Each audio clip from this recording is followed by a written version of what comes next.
Hi, I'm here with John Edwards and Paulo Garcia. They are the lead designers of the game that I just saw a demo of, Mortal Kombat. So I'd just like to ask you guys, give us the rundown on what is new and exciting about this Mortal Kombat game.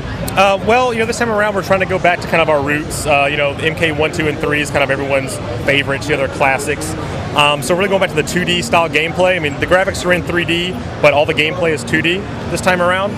So projectiles are back now. They're way more powerful. They factor more into gameplay. All like the classic kind of 2D gameplay action that everyone kind of expects from Mortal Kombat. Yeah, that's what I got from looking at the demo. A really back to basics approach. It looked like a lot of hard hitting, and it looks like they were returning finally to bringing a lot of really hard hitting and gory detail to the game. Because the finishing moves I saw were absolutely brutal, and I think that's what was missing from Mortal Kombat versus DC Universe, which was kind of a PG-13 rated Mortal Kombat.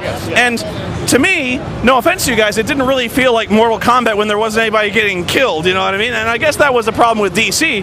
But I think that's a really intriguing focus that you guys are going back to what makes Mortal Kombat Mortal Kombat. Is that fair to say? Yeah, it is. Also, going back to 2D, that's let us put more details in the backgrounds, and you can definitely tell when you look at it. There's a lot more like polygons in the background, a lot more particle effects going on, and overall, we wanted the game to play faster than any previous Mortal Kombat game. Right, and so what can we expect to see in terms of are there any new characters? Are there any new fighting styles or anything like that? Just give us a brief rundown of that. Yeah, so everyone's fighting style this time around is custom to them. So there's no reusing of moves or anything like that. Everything is completely customized to their personality. So Johnny Cage has a very cocky fighting style. It's more based on kind of rush down. Other characters might have more of a grappler style. Some people be projectile characters. So yeah, we're really trying to get that personality of all the characters into the gameplay. Yeah, I got that. The other thing I also noticed was there was some new moves that were like almost these brutality style moves. Like in the middle of the game, it would kind of stop the action, freeze down, and you would see almost like in Romeo Must Die, like the X-ray vision where you'd see the guy punch him in the spleen and rip out his intestines or poke him in the eyes and stuff like that. What is that? Yeah, it's something we're pretty happy about. We've introduced this time around a super meter, which is not new to fighting games, but kind of new to Mortal Kombat. So the X-ray attacks is kind of what we're tentatively calling them. Right. Like you said, it shows off all kind of crazy internal damage, and all those are kind of themed out and customized to the characters that actually have them. And yeah, they're basically kind of like the most powerful attack Mortal Kombat's ever had. So if you want to burn up, your entire super meter for one big hard-hitting attack, that's the X-ray attack. Okay, just a couple more questions. What about online play? Are there what can we expect to see in terms of online play? Just in general. We're gonna have our same kind of lobby system we've had in the past, but we're definitely gonna add new features to those fighting games. We're gonna have spectating where people are actually gonna be able to see matches as they're going on, and we're gonna have the same leaderboards we've had before. And we're also playing around with being able to tweak the game online after it's shipped out. And I know one of my personal favorite parts of Mortal Kombat, and you might laugh at this, but I always really like the story mode. I don't know why, because it was always, Mortal Kombat exists in this really, really kind of funny world where all these problems are resolved and everyone's got their own backstory, and so you always kind of want, it's kind of funny, but you always want to see how everyone's story ends up.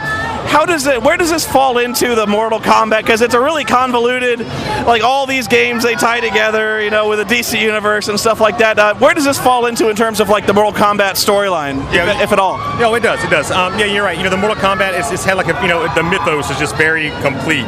So kind of the storyline of this time around is right after Armageddon, Raiden kind of realizes that things are going bad and he's about to be defeated by Shao Kahn. And so he sends a middle message back in time to himself at the Mortal Kombat 1 tournament. And this is kind of a retelling of Mortal Kombat 1, 2, and 3 with the knowledge that Raiden knows now from the future. So they're going back to Mortal Kombat 1 to fix what went wrong. I love that. Yeah. Okay, so that's pretty much all the questions I had for you. Is there anything else you'd like to add for Mortal Kombat? It comes out in April of next year.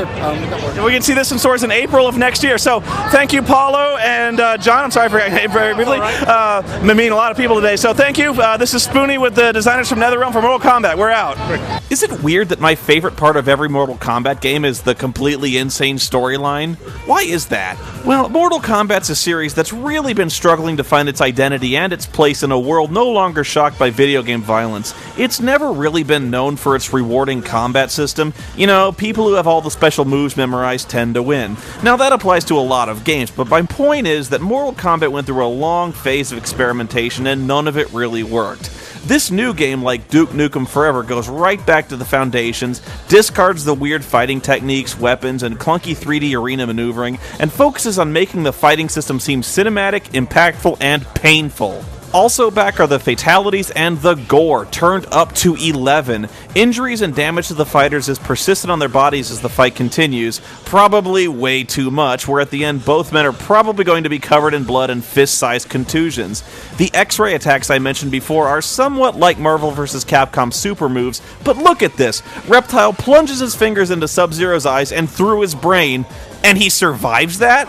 The entire crowd actually started booing when that happened because, really, the fight should have been over at that point. There's another moment where Sub-Zero freezes his fucking spleen in his fist and crushes it, and of course, the fight continues. But honestly, it does look like a lot of fun, and just like Duke Nukem Forever, we haven't really seen a Mortal Kombat game like this since the Super Nintendo. Maybe going back to basics is exactly what this series needs. Mortal Kombat is scheduled for release on March 1st, 2011.